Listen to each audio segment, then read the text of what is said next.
Taps here with Skip Bayless and Shannon Sharp. Good morning over there. You know, what a Detroit Pistons. Boy, I love the Pistons. Them old new bad boy Pistons 3. Man, them boys good.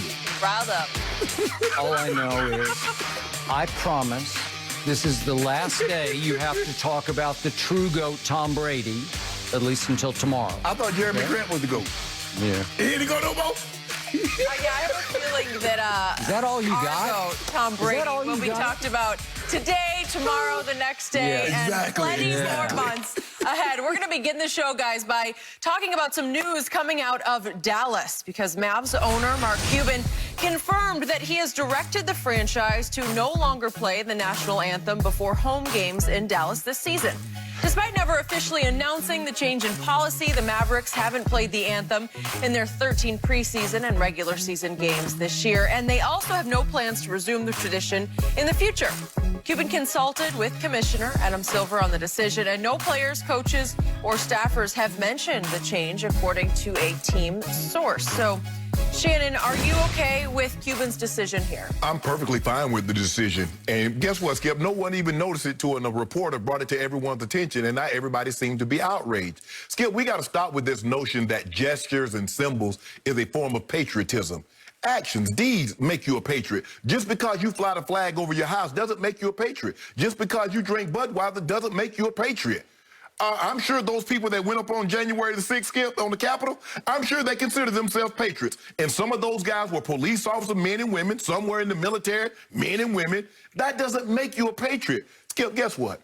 When I was in school, and maybe when you were too, we used to say the Pledge of Allegiance every morning. We used to say prayers every morning. They took that out of the school. And if I'm not mistaken, they still have school going on currently. Schools did just fine without the Pledge of Allegiance and without prayer in it. I think the sporting events will be just fine. I've never met anyone that says, man, I'm going to that sporting event. Once I hear the national anthem, I'm dipping. No. Skip it, look.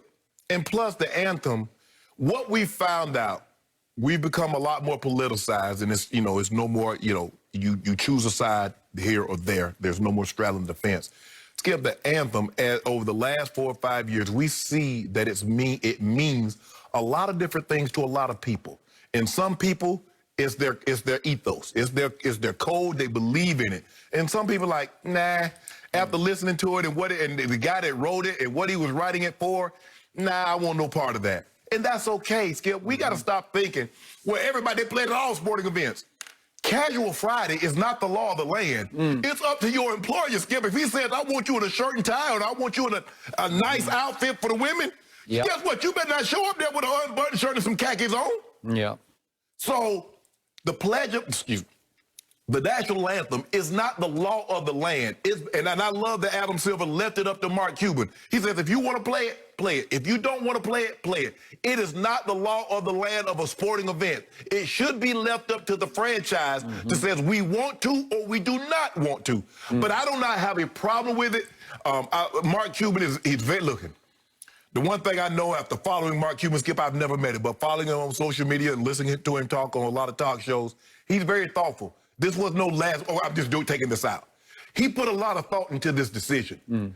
And for me now, it's going to be very interesting to see, Skip, when you start to get back to capacity and they don't have, not the national anthem. I mean, it's no big deal now, Skip. I mean, I'm sure people are going to have things to complain about.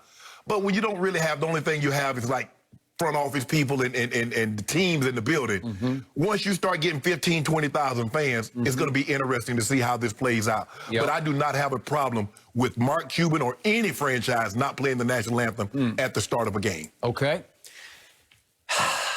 I do have strictly a personal problem. This is just my 2 cents from a distance about that tradition before games. Okay. My first issue is with Mark Cuban himself. Okay. I never quite trust Mark Cuban's public stances because, to me, again, my 2 cents from a distance, and I've had my dealings and my issues with Mark Cuban, he is an egomaniac addicted to attention.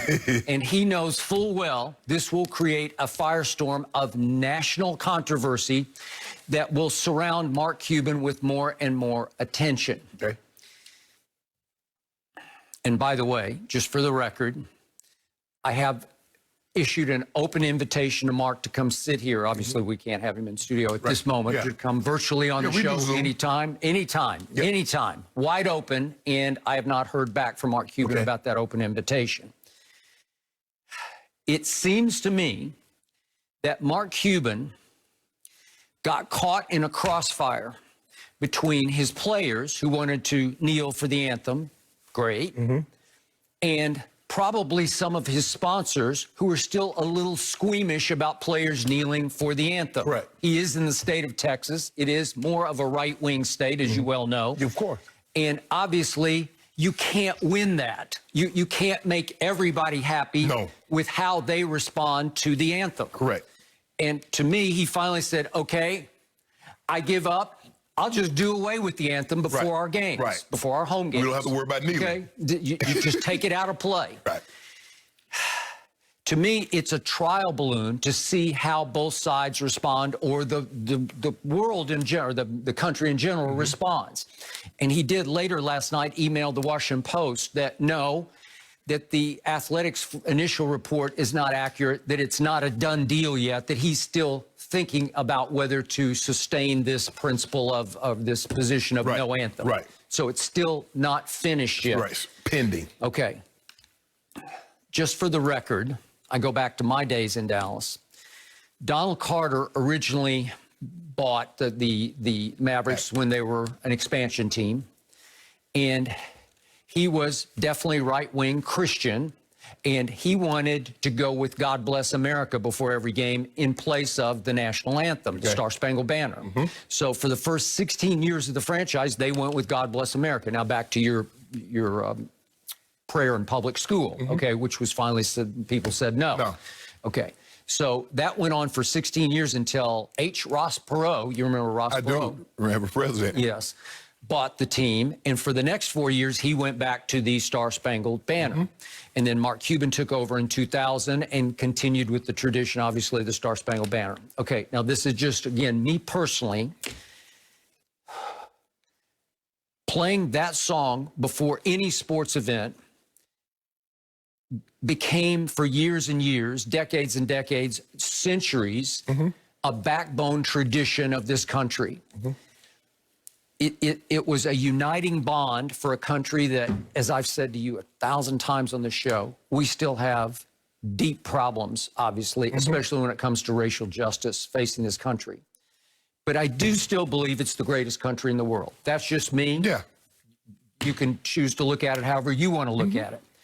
But to me, it's still a uniting bond for this country to stand before every sporting event and respond to that anthem however you feel like it. If you want to put your hand over your heart, good with that. If you want to kneel, great with that. But it is our uniting bond, and I hate to lose that tradition across the board. I wouldn't. Okay, I got it. I understand. This is my 2 cents, because that's just